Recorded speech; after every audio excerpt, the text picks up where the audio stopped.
क्या बात है राजा? करे तू इंस्टाग्राम चलावेली का? हाँ हो मोरे राजा, बड़ा आवेला मजा।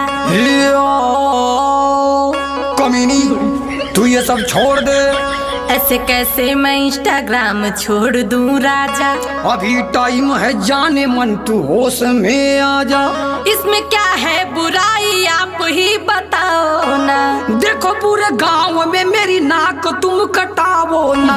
अरे राजा जी, इसमें पैसा बहुत मिलता है। तेरी वीडियो से कितनों का नियत बिगड़ता है। जो जैसा सोचता है सोचे, उसमें मैं क्या करूं। तू इंस्टाग्राम पे वीडियो बनावल बंद करूं। देखा राजा, एमे फिल्टर बहुत कमाल के हा।